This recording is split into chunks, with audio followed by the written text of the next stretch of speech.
Hey. Sorry. How's it going? Um, we'll wait for our let me turn this on. There we go. That might help a little bit. Hi. How are you? It's me, Jarrett Earl Casey. It's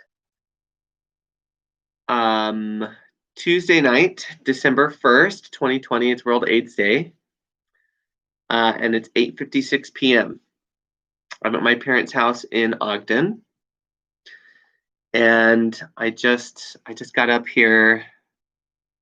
I left after work, took the train up, and my mom just picked me up, and we've just had a little bite to eat together, and we were just talking about life. She was saying that she's worried for me sometimes. I want to take. Oh my gosh, they're gone. Oh, I hate when that happens. Okay, well, we're just gonna keep going. So I was going to apologize for my video yesterday or last night. Hey, welcome back. I was just like, oh no, they left. um I wanted to take a moment and apologize for my video last night. I went a little off on the crazy train, which can happen sometimes. I was very frustrated, and that came out in a way that I'm not proud of. And so I wanted to apologize. I already prayed for forgiveness about that, and I know that sometimes we live in a crazy world, and this can be a crazy existence. But we should still try and compose ourselves outwardly. Um, and so yeah, I'm sorry. It was kind of a crazy talk. It was a crazy 58 minutes. I think it was 58 minutes. But anyways, so today, I don't know if, well, yeah, I guess my prayers have been answered because I've been much more calm and quiet in my mind, very much so. It's been very nice today, and I I'm very grateful and thankful for that. So I'm hoping that I can keep that moving forward. I also at work today was able to not say numbers and stuff in my mind as I was typing them as much. So I think that's a really positive development too, to not have to sit and say things in my mind, to just let them kind of go through. Going to take a lot more practice, but that's something that I definitely look at that all messy. uh, this camera just kills me. Anyways, I yeah, so I spoke with one of the leaders at my temp agency last night um about hearing voices, and she was very supportive. I said, do you think I should do you think professionally that's gonna do anything? Or she's like, no, you should be fine. Just, I'm like, okay. Well, you're the second person that said that. Tonight in my mind, someone was like, you need to go um you need to go report yourself that you're psychic. I'm like, well, I don't know if I'm psychic because no one's talked to me, but I think I might be. But how do you report that? Who do you report it to? Like, what does that mean? How does that all work? I don't understand. So I might just try and see if I can do that, I guess. I'm like, I don't really know. um, it's just such a weird.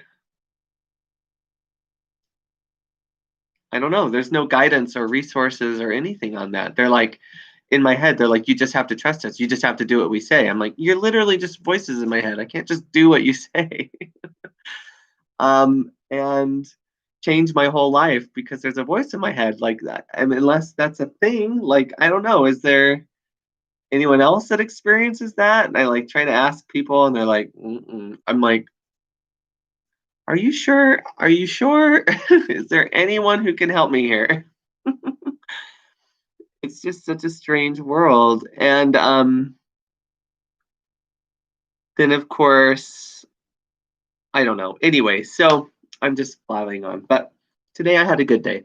I had a very good day. And it's a blessing to be here. I did ask for forgiveness on several things. Um, and I know that it's given, and I know that it's mine to receive, that I've already received it, and it's also mine to give out freely to my brothers and sisters, knowing I'm one with them, and that's something I practice as often as I remember to also. So I know that it's a journey, it's a path. I'm still concerned. One of the main messages I'm getting um, is just that I am that I don't have a spiritual family. And I'm like, I feel like I do. I don't know if there's different understandings of that or different types of agreements, or if am I just that stupid? Am I just that out of the loop? And if so, like, I just don't understand why people don't talk to me about it. Um, it's just such a simple thing to do, to just walk up to someone and say, "Hey, we should talk. Why don't you sit down and let's talk about something? It's really important to me, and you're really important to me, and for some reason, no one's ever told you about this, and I want to be the one to do it because I love you, I'm like, I keep hearing these voices in my head. I'm like, well, if that's the case, just sit me down and talk to me. Just talk to me. I mean, that's what I would do as soon as I got that information. If it's real, otherwise they're just voices in my head being crazy, trying to like manipulate me and fearmonger me into doing different things. Um, and it's all centered around because I'm gay and I just want to get married. Although I have a lot of fears surrounding that too. I'm like, I'm awakening, and so that changes it doesn't change who you are, but it changes you a little bit. And I'm getting older. I am not very good looking. Some on this camera, sometimes I can appear, but when I look into like a better camera, you guys, I look 10 years older than I am. Really terrible. Which happens after over a decade of drug use. Um, and I've never been in a long-term serious relationship in my life, so I don't know how to do it. I feel uncomfortable with my body. I'm not overly successful. I don't have much going for me. I mean, people are still really nice. They're like, "Oh, you're a catch," and it's like, it's a release. But no, I mean, not really. But that's how I feel. And I have a lot of anxiety built up around it. But at the end of the day, I still keep hoping that it might happen and that it might be someone that I can really fall in love with and want to spend the rest of my life with and be attracted to and feel comfortable around. And that'd be really great. But I've also uh, visited the possibility that I might not find someone to fall in love with and that I might be alone my whole life. And then I think, well, if that's the case, should I join the church? I mean, I don't agree with him on everything. And if that's the case, should I not join the church? um, you know, and I just don't know what to do. And so I've been praying about it. President Glover said he said, there's no rush. We love and support you no matter what. Whether you join the church, we'll love and support you openly, And if you don't join the church, we love and support you. You're so loved. And said just pray and wait for that answer from the Spirit. So that's what I did last night. I prayed and I said, this is what is going on, and I feel very conflicted about it. And so, I'm going to, look for an answer to be filled with the Spirit or to be moved to do that. And even then it'll be hard to give up on my dreams for myself in this life, but I guess there could be new ones. I don't know. I just don't know. Anyways, so that's that. And yeah, I feel like I'm just kind of barely hanging on. I climbed out of a deep, dark hole this summer when I was using, and I'm in a much better place now, but I'm still very much treading water. I feel like I'm treading water right now. That's probably a good way to put it. So I've got to keep going and hopefully keep getting better and more hopeful. And hopefully I can start spending time with people and seeing them in person. And that just really helps me. Hopefully I won't be kept at a distance. But who knows? Who knows? Anyways, that's the other thing I was doing today. I was deciding not to be so negative and critical. I've been that a lot in my mind, and to just be more. My ears look so weird here, don't they? To be more positive, yeah, positive, affirming, helpful, those things. So I've been trying to find certain responses that kind of come up and replace them with something more positive, and not respond to everything that I'm hearing that's critical, to just let it pass, and then just think more positive things. So anyways, I love all of you so much. And today we're going to read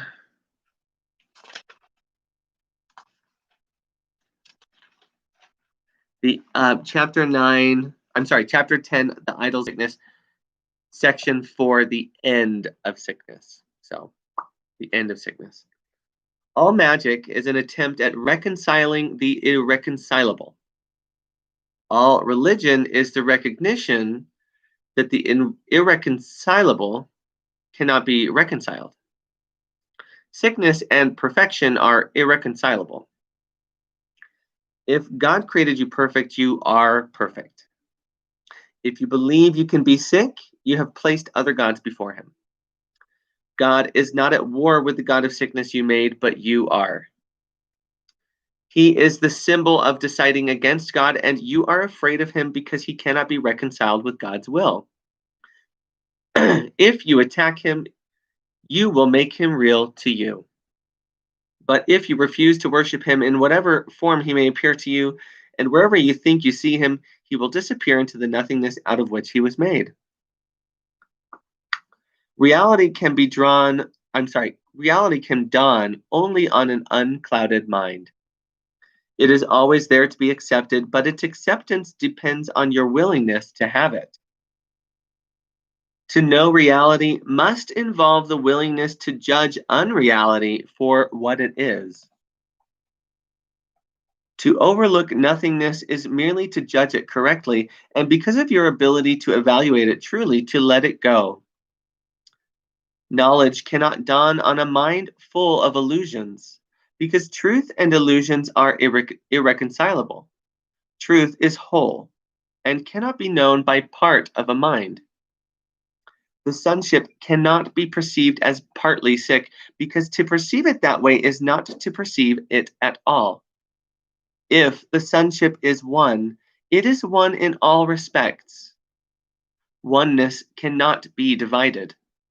If you perceive other gods, your mind is split, and you will not be able to limit the split because it is the sign that you have removed part of your mind from God's will. This means it is out of control. To be out of control is to be out of reason, and then the mind does become unreasonable. By defining the mind wrongly, you perceive it as functioning wrongly. God's laws will keep your mind at peace because peace is His will, and His laws are established to uphold it. His are the laws of freedom, but yours are the laws of bondage. Since freedom and bondage are irreconcilable, their laws cannot be understood together. The laws of God work only for your good, and there are no other laws beside His. Everything else is merely lawless and therefore chaotic. Yet God Himself has protected everything He created by His laws. Everything that is not under them does not exist. Laws of chaos is a meaningless term. Creation is perfectly lawful, and the chaotic is without meaning because it is without God. You have given your peace to the gods you made, but they are not there to take it from you, and you cannot give it to them. You are not free to give up freedom, but only to deny it. You cannot do what God did not intend because He did not intend what He did not intend does not happen. Your gods do not bring chaos. You are endowing them with chaos and accepting it of them. All this has never been. Nothing but the laws of God has ever been, and nothing but His will ever be. So here, I want to take great care to point out or bring light to, he says, um, you cannot do what God did not intend because what He did not intend does not happen. And he's talking about in reality. So in reality, what God doesn't intend doesn't happen. Now, in this illusion, there are so many things that God does not intend that seem to happen, and they seem very real. This is the most real thing our awareness is currently aware of. We're like, this is the real world. Well, this is real life. This is reality. So this isn't reality because there are still things that happen that are not what God intended or that are not God's will. So he's saying um, nothing happens that is not God's will or that God did not intend. And so that's in reality in real life where everything is of God, perfectly holy and completely.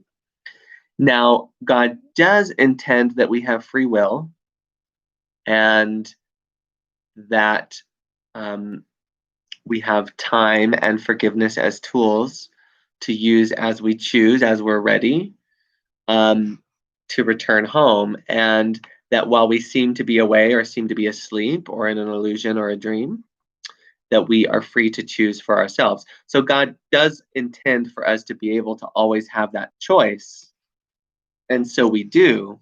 Now, what happens from that choice may not be what God intended, but the fact that we have that choice is what God intended. But in reality, nothing happens that God did not intend, and everything is purely and perfectly of God, who is pure love. So I just wanted to, some people might read this and be like, oh, okay, so see, this bad thing happened. It must be what God intended. It's like, okay, so God doesn't intend for bad things to happen, but someone did who has free will, and He does intend for them to have free will. So there's a difference, and that's how I see it, at least. Anyways, you were created by His laws and by His will, and the manner of your creation established you a creator. When what you have made is so unworthy of you that you could hardly want it, if you were willing to see it as it is. You will see nothing at all, and your vision will automatically look beyond it to what is in you and all around you. Reality cannot break through the obstructions you interpose, but it will envelop you completely when you let them go. When you have experienced the protection of God, The making of idols becomes inconceivable. There are no strange images in the mind of God, and what is not in his mind cannot be in yours. Because you are of one mind, and that mind belongs to him, it is yours because it belongs to him. For to him, ownership is sharing. And if it is so for him, it is so for you. His definitions are his laws, for by them he established the universe as what it is.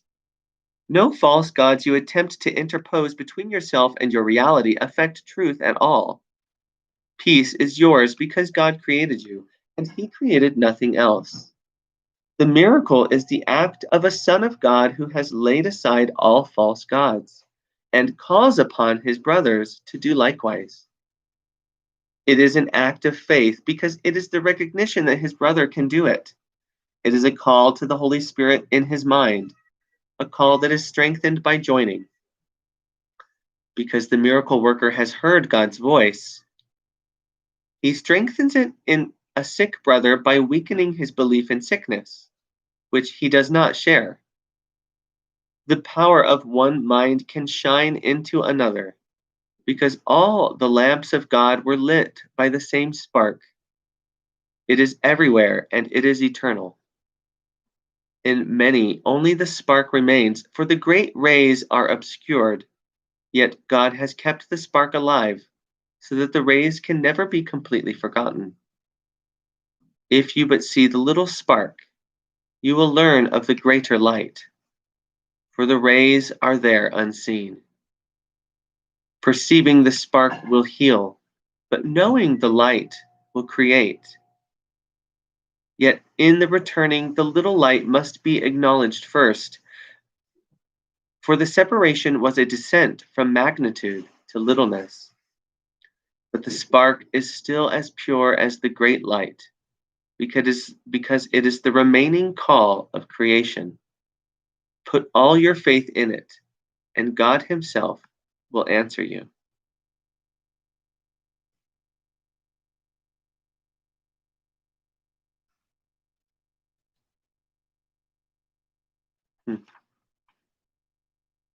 God himself will answer you. Just got to put my faith back in that little spark. I remember being young and being a Sparky. It made me think of being a Sparky in Awana. To just remember that little spark and honor it and let it grow into a great light, which we all have within us to shine. I'm very grateful for this passage.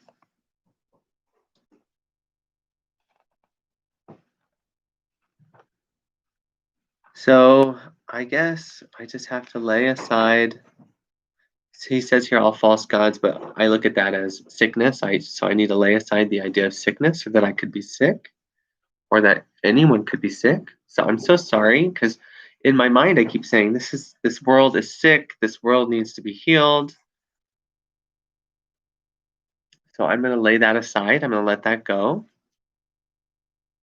And I will still call out for healing and offer healing, but I guess I shouldn't always say that the world is sick, because then I'm choosing sickness, right? So I have to lay that aside.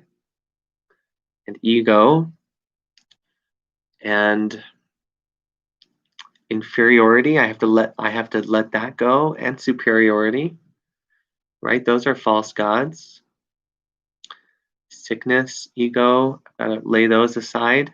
This is something I invite all of you to do too, right? We should all be doing this. Or you, one person who watches. And thank you for sticking with me. I know that I'm crazy. I'm not crazy, but it looks so weird from different angles. Blah, blah, blah. So I just love you very much, and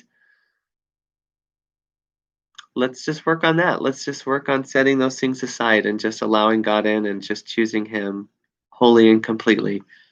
And I pray for this. I really do. And I hope we can all come together. I'd love to speak. just not like, just with someone. And to be upheld and to be lifted and to be seen. And I would love to do that for others. Such a strange time. I wish I was this far 10 years ago. But I know that time doesn't really exist. And it's the same thing, and it's never too late. And I'm very much hoping that that's true. I mean, I know it is. I just hope that enough of my brothers and sisters understand that to be true, that it can be allowed to be true, and that I can still be seen for where I'm at, and